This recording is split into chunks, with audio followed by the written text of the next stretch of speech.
ഇന്ത്യയുടെ ഒരു happiness index എടുത്തു നോക്കിക്കഴിഞ്ഞാൽ തന്നെ 149 രാജ്യങ്ങളുള്ളതിൽ നമ്മുടെ സ്ഥാനം എന്ന് പറയുന്നത് 126 വിശേഷിച്ച് ഒരു പോസ്റ്റ് കോവിഡ് സമയത്ത് ഒരു ആൽഫ ജനറേഷനിലേക്ക് വരുന്ന സമയത്ത് ഇന്ത്യയിൽ ആകമാനം നമ്മൾ കാണുന്നത് ഇത്തരത്തിൽ ഈ പ്രായത്തിൽപ്പെട്ട കുട്ടികൾക്കിടയിൽ പ്രത്യേകിച്ച് യങ്സ്റ്റേഴ്സിനിടയിലും കുട്ടികൾക്കിടയിലും ജനറേഷൻ്റെ അകത്തും ആൽഫ ജനറേഷൻ്റെ അകത്തും വയലൻസിൻ്റെ തോത് വളരെയധികം വർദ്ധിക്കുന്നതായിട്ട് നമുക്ക് കാണാൻ വേണ്ടി സാധിക്കുന്നുണ്ട്. ഇപ്പം കഴിഞ്ഞൊരു ദിവസമാണ് ഞാൻ ഓഫീസർ ഓൺ ഡ്യൂട്ടി എന്നൊരു സിനിമ കാണാൻ വേണ്ടി പോയ സമയത്ത് അതിൽ ഗർഭിണി ആണെന്ന് അവകാശപ്പെടുന്ന ഒരു സ്ത്രീയുടെ അവർ മാല മോഷ്ടിക്കുന്ന സമയത്ത് അവരുടെ അടിവയറ്റിൽ ചവിട്ടുന്ന സമയത്ത് തിയേറ്ററിൽ വലിയ കരഘോഷമാണ് നമ്മൾ കാണുന്നത്. അപ്പം ഇത്തരത്തിൽ വയലൻസിനെ സ്വീകരിക്കുന്ന വയലൻസിന് മുൻപ് കാലത്ത് ഉള്ളതിനേക്കാൾ കൂടുതൽ സ്വീകാര്യത ലഭിക്കുന്ന ഒരു ജനറേഷൻ ഉണ്ടാക്കപ്പെട്ടിട്ടുണ്ട് എന്നുള്ളത് ഒരു യാഥാർത്ഥ്യം തന്നെയാണ്. ഇതിൻ്റെ കാരണങ്ങളിലേക്ക് പോവുകയാണെങ്കിൽ ഇപ്പം ഒന്ന് നമുക്ക് ഈ സോഷ്യൽ ലേണിംഗ് തിയറി പറയുന്ന പോലെ തന്നെ ഒരു കാര്യത്തെ കണ്ടുകൊണ്ട് അതിനെ ഇമിറ്റേറ്റ് ചെയ്തുകൊണ്ട് ജീവിതത്തിലേക്ക് പകർത്തുന്നതായിട്ട് നമുക്ക് കരുതാം. സോഷ്യൽ ലേണിംഗ് തിയറി വെച്ചാണ് നമ്മൾ നോക്കുന്നതെങ്കിൽ ഈ പറഞ്ഞ പോലെ തന്നെ വയലൻസ് ഉൽപ്പാദിപ്പിക്കുന്ന സിനിമകൾ പ്രതിഭാഗത്ത് നിൽക്കേണ്ടി വരും.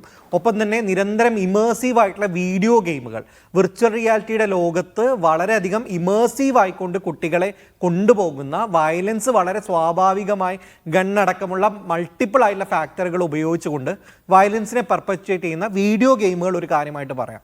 അതോടൊപ്പം തന്നെയാണ് സോഷ്യൽ മീഡിയയിൽ ഇറങ്ങുന്ന വളരെ നേരത്തെ സാർ സൂചിപ്പിച്ച പോലെ തന്നെ വളരെ സ്പോണ്ടേനിയസ് സ്റ്റിമുലസ് കൊടുക്കുന്ന രീതിയിലുള്ള വളരെ അഡ്രിനാലിൻ റഷൊക്കെ കൊടുക്കുന്ന രീതിയിലുള്ള സോഷ്യൽ മീഡിയക്കകത്തുള്ള കണ്ടന്റുകൾ. ഇപ്പം ഇന്നെൻ്റെ ബാഡ് ഡേ ജോയിൻ്റ് അടിക്കണം എന്നാണ് വിശ്വ മ്യൂസിക് എന്ന് പറയുന്ന ഏറ്റവും അധികം സോഷ്യൽ മീഡിയയിൽ യങ്സ്റ്റേഴ്സും കുട്ടികളും ഒക്കെ ഫോളോ ചെയ്യുന്ന ഒരാളുടെ റീലിൻ്റെ കണ്ടന്റ് എന്ന് പറയുന്നത് ഇതാണ്. മാസീവായിട്ട് ഷെയർ ചെയ്യപ്പെടുന്ന കണ്ടന്റ് ഇതാണ്. അപ്പോൾ വളരെ കൃത്യമായിക്കൊണ്ട് ഈ 3 കാരണങ്ങളെ നമുക്കൊരു സോഷ്യൽ തിയറി പ്രകാരം പറയാമെങ്കിലും നേരത്തെ ചൈൽഡ് സൈക്കാട്രിസ്റ്റ് ആയിട്ടുള്ള സാർ സൂചിപ്പിച്ച പോലെ തന്നെ ഇതിനൊരു മൾട്ടി ഡയമെൻഷനൽ മോഡൽ അല്ലെങ്കിൽ ഒരു എക്കോളജിക്കൽ മോഡൽ ഓഫ് വയലൻസ് നമ്മൾ കാണാതെ പോകരുത്. കാണാതെ പോയാലുള്ള പ്രശ്നം എന്ന് പറഞ്ഞാൽ ഇത് ചില വ്യക്തികളുടെ പ്രശ്നമാണെന്നും വ്യക്തികളെ മാറ്റിക്കഴിഞ്ഞാൽ ഈ പ്രശ്നത്തെ സോൾവ് ചെയ്യാൻ വേണ്ടി പറ്റുമെന്നുള്ള ഒരു ഡിറ്റർമിനിസ്റ്റിക് വാദത്തിലേക്ക് നമ്മൾ ചുരുങ്ങി പോകാൻ സാധ്യതയുണ്ട്. മാത്രമല്ല ശാരീരികമായ വയലൻസിനെ മാത്രം അഡ്രസ്സ് ചെയ്യാനുള്ളൊരു കാരണമുണ്ട്. അപ്പോൾ നമ്മൾ വയലൻസിൻ്റെ ഒരു എക്കോളജിക്കൽ മോഡൽ ഡൈൻബർഗും ക്രഗും ഒക്കെയുള്ള പോലുള്ള തിയറിസ്റ്റുകൾ പറഞ്ഞിട്ടുള്ള ഒരു മോഡലിലേക്ക് വരുന്ന സമയത്ത് 4 തലങ്ങളിൽ ഇടപെടലുകൾ ആവശ്യമുണ്ട്.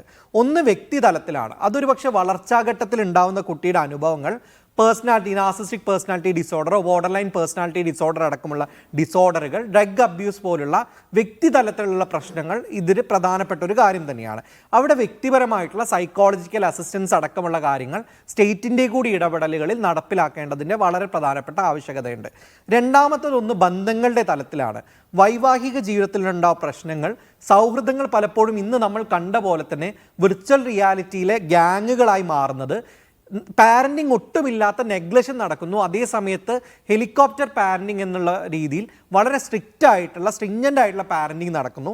സാമൂഹികവും സാമ്പത്തികവുമായ പിന്നോക്കാവസ്ഥ, ഇത്തരത്തിൽ ബന്ധങ്ങളുടെ തലത്തിലുള്ള പ്രശ്നങ്ങൾ അഡ്രസ്സ് ചെയ്യപ്പെടേണ്ടതുണ്ട്.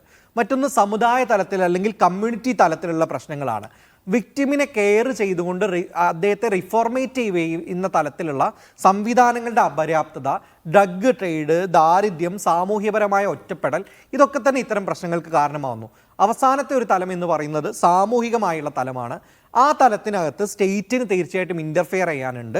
സാമ്പത്തികമായ തുല്യതയില്ലായ്മ, ജെൻഡറിനെ സംബന്ധിച്ചുള്ള തുല്യമില്ലായ്മ, നിയമവാഴ്ചയുടെ കൃത്യമായിട്ടുള്ള പ്രശ്നങ്ങൾ, ഇത്തരം വയലൻസിനെ ഊട്ടിയുറപ്പിക്കുന്ന നോമുകൾ, ഇവയൊക്കെ തന്നെ മാറ്റിമറക്കേണ്ടതായിട്ടുണ്ട്.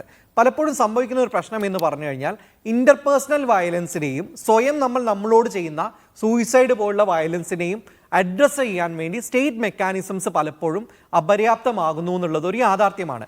കളക്റ്റീവായി ഉണ്ടാവുന്ന ലാർജർ വയലൻസിനെ പോലീസ് ഫോഴ്സിനെയൊക്കെ ഉപയോഗിച്ചുകൊണ്ട് സ്റ്റേറ്റ് കറക്റ്റ് ചെയ്യുന്ന സമയത്തും ഈ ഇൻ്റർപേഴ്സണൽ തലത്തിലുണ്ടാവുന്ന വയലൻസിനെ അഡ്രസ്സ് ചെയ്യാനുള്ള മെക്കാനിസംസ് കൂടുതലായി വളരേണ്ടതുണ്ട്. അതിനെ അഡ്രസ്സ് ചെയ്താൽ മാത്രമേ നമുക്ക് ഇത്തരം പ്രശ്നങ്ങൾക്ക് ചോദിക്കട്ടെ. ഈ വയലൻസ് എന്ന് പറയുമ്പോൾ യുവതലമുറയിലെ വയലൻസ്, ഇപ്പോൾ നമ്മൾ താമരശ്ശേരിയിൽ എന്താണ് കാണുന്നത്? കുട്ടികൾ തമ്മിൽ തല്ലുകൂടുക, അടി കൂടുക എന്നുള്ളത് വളരെ സർവ്വസാധാരണമാണ്. അത് ഏത് തലമുറയിലുള്ള കാര്യമാണ്. ഇതങ്ങനെയല്ല. ഒരു തരത്തിലുള്ള എമ്പതിയും ഇല്ലാതെ ഒരാളെ കൊല്ലണമെന്ന് വിചാരിച്ചോട് കൂടി തന്നെ ആക്രമിക്കുകയാണ്. അങ്ങനെ ഒരുതരം എമ്പതി ഇല്ലാതാക്കുന്ന തരത്തിലുള്ള സാമൂഹിക സാഹചര്യം എങ്ങനെയാണ് മാറിയത്? ഇതിന് ചൂണ്ടിക്കാട്ടിയതുപോലെ കോവിഡിന് ശേഷം ഉണ്ടായിട്ടുള്ള ഒരു ഡിസ്ട്രെസ് ഉണ്ട്. അത് ഒരു സോഷ്യലി ഒരു ഡിസ്ട്രെസ് ഉണ്ട്, എക്കണോമിക്കലി ഡിസ്ട്രെസ് ഉണ്ട്, ഇത് കുടുംബ ബന്ധങ്ങളിൽ ഡിസ്ട്രെസ് ഉണ്ടാക്കിയിട്ടുണ്ട് കോവിഡ്, തീർച്ചയാണ്. പക്ഷെ അതിൽ നിന്ന് കരകയറാൻ പറ്റിയിട്ടില്ല 5 കൊല്ലം കഴിഞ്ഞിട്ടും എന്ന് വരുന്നത് എന്തുകൊണ്ടായിരിക്കും? നമ്മൾ പലപ്പോഴും ഒരു വയലൻസിൻ്റെ ഫിസിക്കൽ ഫോമിൽ, അതായത് ശാരീരികമായി നടക്കുന്ന ഒരു വയലൻസിനെയാണ് നമ്മൾ കാണുന്നതും പ്രശ്നവൽക്കരിക്കുകയും ഒക്കെ ചെയ്യുന്നത്.